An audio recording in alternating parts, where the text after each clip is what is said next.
start with the big story that we are tracking on WION at this hour, and this has come from the Strait of Hormuz, where, according to reports, the Iranian forces have seized a South Korean tanker. The South Korea's foreign ministry is reviewing whether to send a senior diplomat to Tehran. Now, on the agenda of the visit was, of course, to discuss Iran's demand that South Korea should release about $7 billion in terms of funds that had been frozen by South Korean banks at the behest of the Americans, which has imposed, according to the Trump administration's policy of maximum pressure, a freeze on Iranian assets.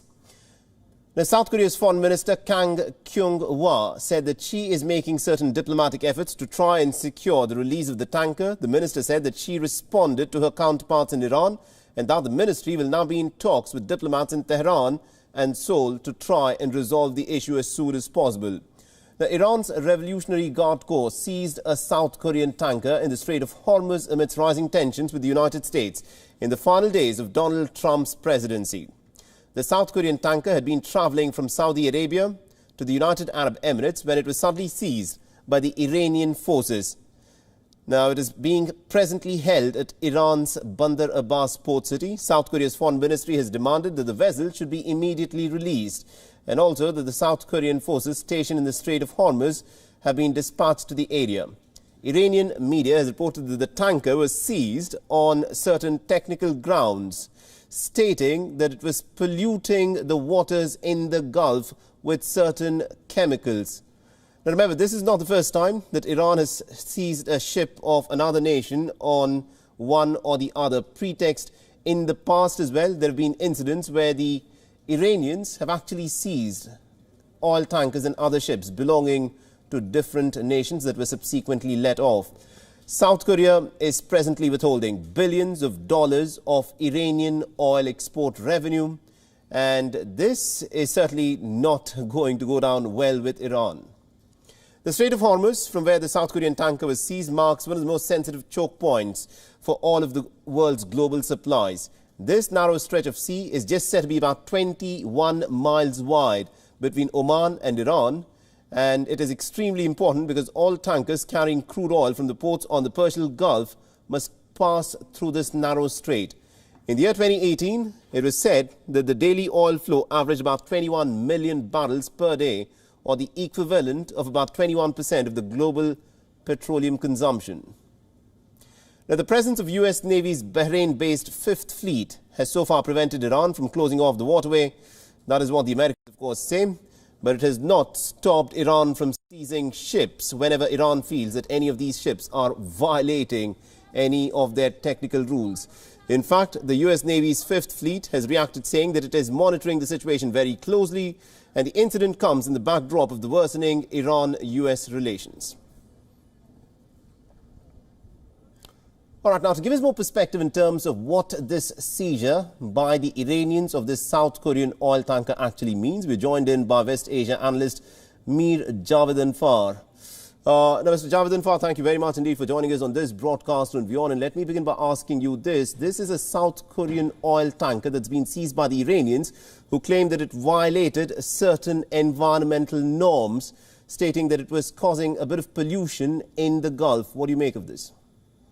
I think, in all likelihood, Mr. Saleh, the reason why Iran has confiscated this ship is related to South Korea blocking Iranian funds in its banks. The Iranians have been trying to get those funds released. This has been an ongoing effort by the Iranians over the past year.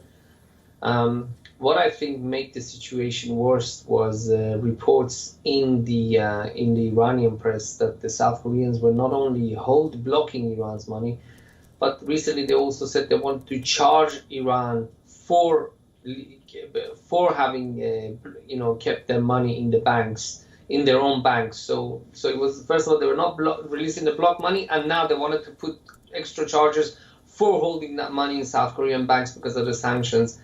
And I think that has ratcheted up the pressure inside Iran to take action, and this is what we see. And I think this is a model that the Iranians have been following. They also impounded a British ship 2 years ago, if I'm not mistaken, to get some of their funds released. And this is a system that works. Whoever pays the money, the Iranians either arrest their citizens or their ships in order to get them to pay. Absolutely. You're pointing out to the ship, Stena Impero, the British ship that was seized by the Iranians earlier. Now, how do you see this getting resolved? Will the South Koreans have to pay the money that they actually owe to Iran, that they've put a freeze on to try and accommodate the American sanctions on Iran under the strategy of maximum pressure that's been used by Donald Trump? How do you see this particular crisis getting resolved? Well, Mr. Saleh, it's difficult because on the one hand, the South Koreans have had a very good relationship with Iran, very good economic relationship with Iran. Iran's, 60% of the cars that are being driven on Iran's roads as we speak it's a Kaya Pride. It's a South Korean car that was assembled in Iran. But they, on the one side they have good relations with Iran, but they have much better relations with the United States. There are 30,000 U.S. troops based in South Korea. They have extensive military and economic relations with the United States. So the South Koreans are in a bit of a tight spot here, and they can't satisfy both sides. They have to choose, much like many other countries.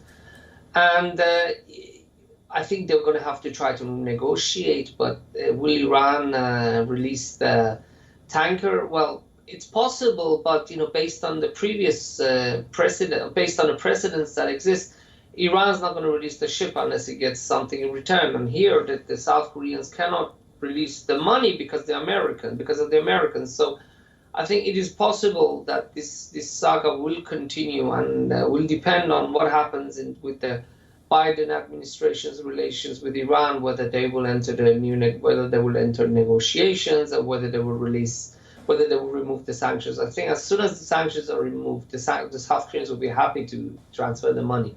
Absolutely, indeed. And one more thing that is being looked at very closely is that South Korea's foreign ministry has said that it is reviewing whether a senior diplomat will be visiting Tehran later this weekend on Sunday.